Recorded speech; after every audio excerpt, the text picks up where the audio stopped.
So we are behind the wheel of the 2023 Honda Pilot. It's brand new, redesigned from the ground up. And we're on our first drive here, just kind of getting our first impressions of how it handles and how it rides. We've been blessed or cursed with some rather interesting weather for Sedona, Arizona. It's been snowing, as you may or may not be able to see.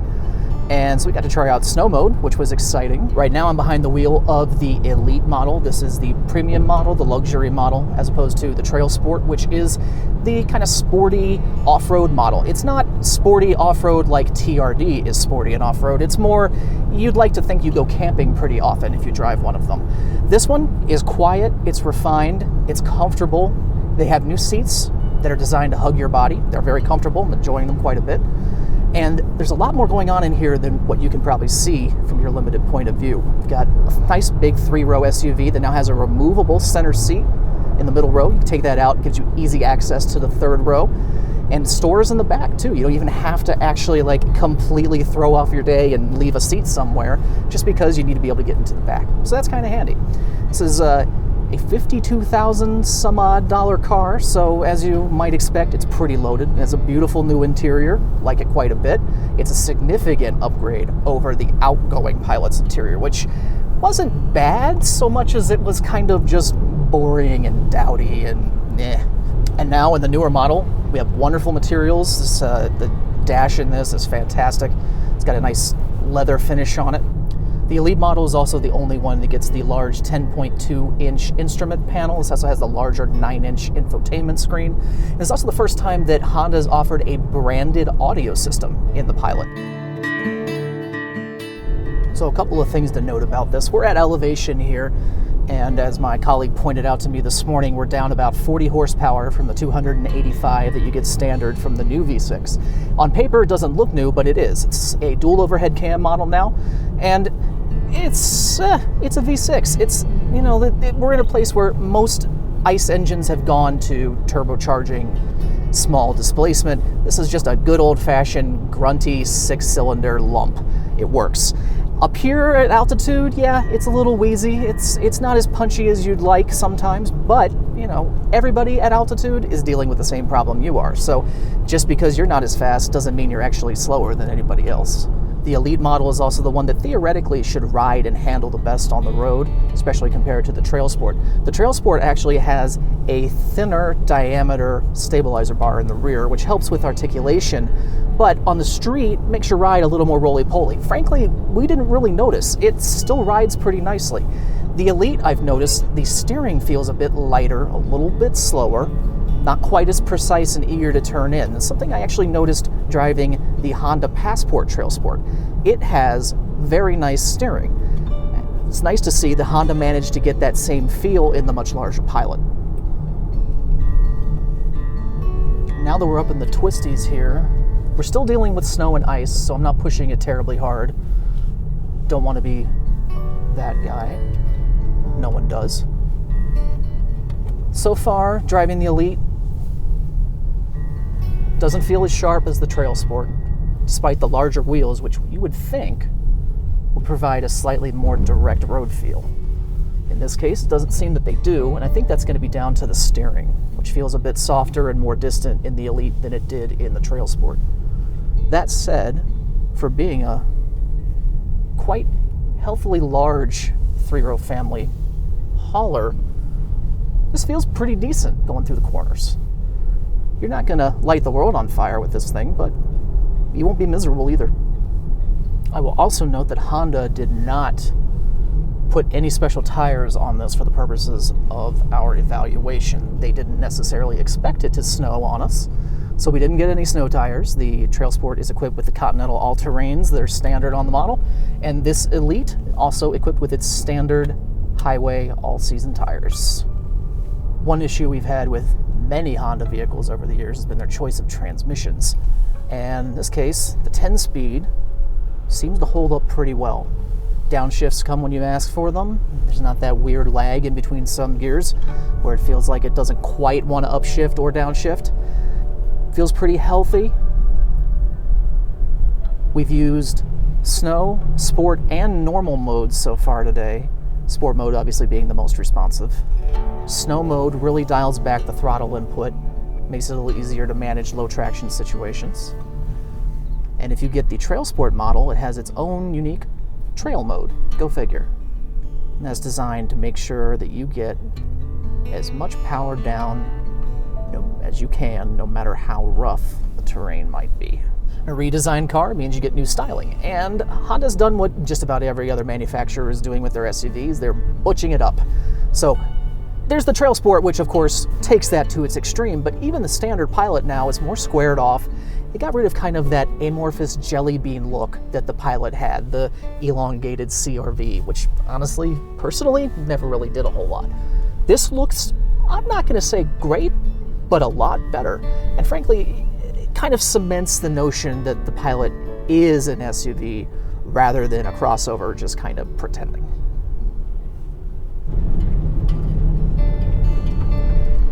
So we're back out on the highway, and now we're in a kind of a bit of a slushy mess, a lot nastier than the roads we've been on previously. And as you can probably tell, the noise has increased substantially. And these are the quiet tires, mind you. These are the comfort, all-season, touring-oriented tires, not the knobby tires you get on the TrailSport model.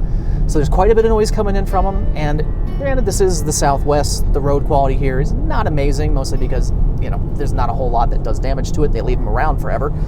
But they do get kind of loud, and we're definitely hearing it right now. Takeaways so far.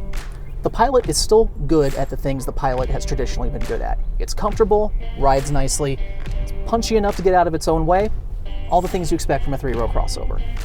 But what we get to do next is see whether it's any good at the things the Pilot has not traditionally excelled at, namely off-road.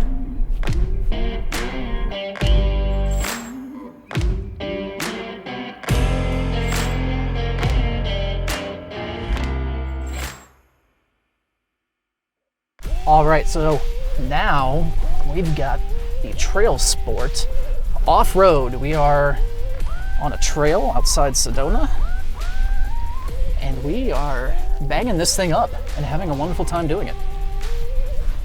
Honda keeps telling us it can take it, so we're gonna keep giving it.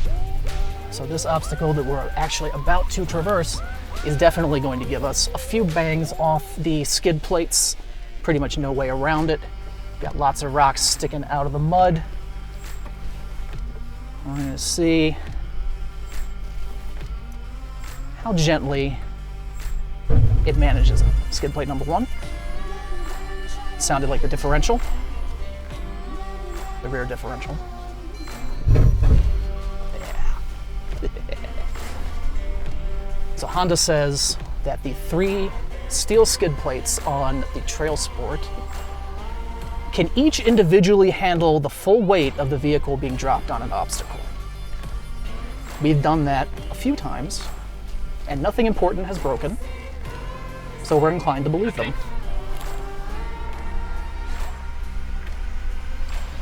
So, if you opt for the TrailSport, you get a few unique features that make it a little more capable on the trail.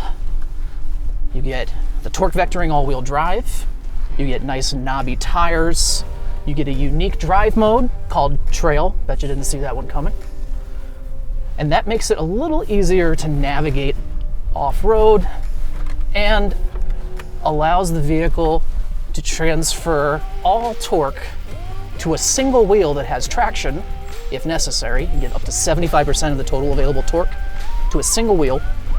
And then once you come down with another wheel, it keeps 25% of available torque in reserve, so that when that tire makes contact and you have 2 points with traction, you have 2 points that are moving. It's clever, it's simple, it's not going to be a substitute for real locking differentials or anything like that, but for simple off-roading like this, it's more than adequate. In fact, we've already made it all the way up the trail and we're now on our way back down. So really, spoiler alert, it can do it. And we've already proven it. And now it's just a matter of getting back down without breaking anything. It's one of the most significant things that separates something like a Honda Pilot from a dedicated off-road vehicle is the lack of a low-range gearbox. Meaning there's no 4 low in a Honda Pilot. There's no 4low in any Honda available for sale in the United States. So, the downside to that is that when you're going down hills, the car, especially one as heavy as this one, kind of wants to run away from you. It's wet and cold here, so we've got very little traction on all this slick mud. It requires a little more finesse keeping the car from just running away every time gravity is against us. Honda has a tool that will help with that. It's called hill descent control. It'll allow you to set a fixed speed, kind of like cruise control going down a hill. And then all you have to do is steer while the car maintains throttle. It's a neat trick. It's not necessary, but it'll certainly help you out, especially if you're not comfortable dealing with situations like this. And since the Pilot does not have locking differentials, it means your wheels are free to spin opposite each other, which can mean only one of the two on a given axle has grip at any given time. That can also be the only one on the entire car. Real 4x4s get around this with lockers.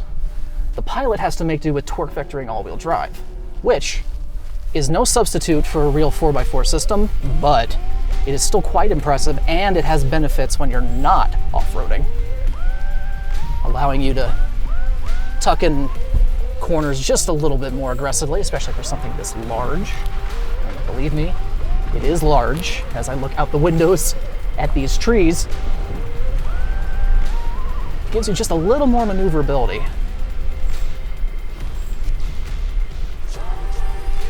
Each Pilot trim has its own steering calibration. The TrailSport was designed around the fact that it has these nice knobby tires. They're a little bit wider than the ones you get on the Elite, the LX, the Sport models. And when you put it in trail mode, it actually lightens up the steering a little bit, believe it or not, mostly to give you a little easier time making course corrections off-road, because the car wants to yank the wheel away from you whenever you hit an abrupt obstacle. And when the steering effort's lighter, it doesn't yank the wheel completely out of your hand as easily as it might if you were stuck with really heavy steering, especially if it's, manual steering, which of course is nowhere near any conversation we're having about modern 4x4s. Another handy feature that we have unique to TrailSport is a camera designed to give you a nice clear view of what's going on in front of the Pilot's nose. Because with that nice new upright grille design, big squared off front end, comes a little bit of visual interruption.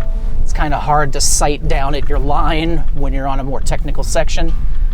And the camera allows you to see both a surround view image of the car from above, bird's eye view, and a view directly off the nose. So you can not only see where you're positioned relative to all the obstacles in front of you, you can see how close you are to bouncing off of something next to you.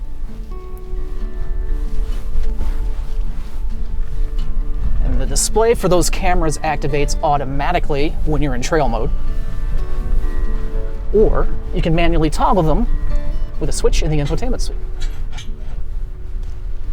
And as we're going over some of these bouncier obstacles here, reminds me that Honda actually shrunk the stabilizer bars in the TrailSport, meaning they are less stiff than they are in some of the more road-focused models, which allows a little bit more suspension articulation before you start to bind up.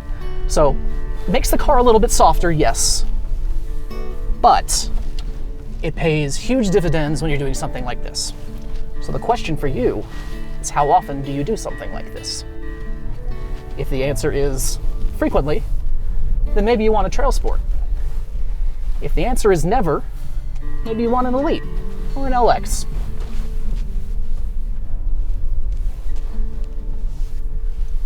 Or maybe you just want cool wheels and tires. That's fine too.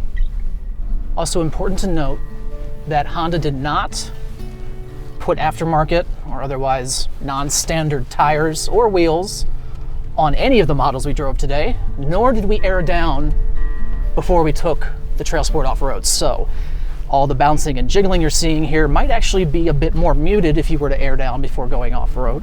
Of course, that's going to cost you a little bit of ground clearance, which is precious in a non-body on frame SUV like this. And it also means you have to air back up once you're done, which can be a challenge. But it does improve your ride quality when you're bouncing over rocks on a really rutty trail.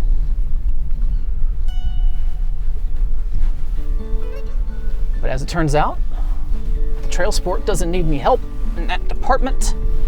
We can do this just fine with our tires at their street pressures.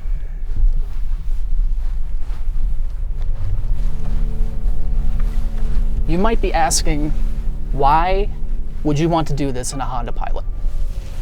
I get that. Because I'll tell you what, until today, I didn't really want to do this in a Honda Pilot. But the whole point of this is pretty much to prove that it can. It's not that this is a vehicle that's designed for people who are off-roading on a regular basis. It's not that this is meant to substitute for a true off-roader in the Honda lineup. It's just supposed to be a Pilot that happens to do off-road things well enough to get you by in a pinch. And frankly, what we've endured today has been far more than a mere pinch, and I'm quite impressed by how well this big, long, heavy, soft, rounded off, friendly looking SUV manages to do out here on the trails.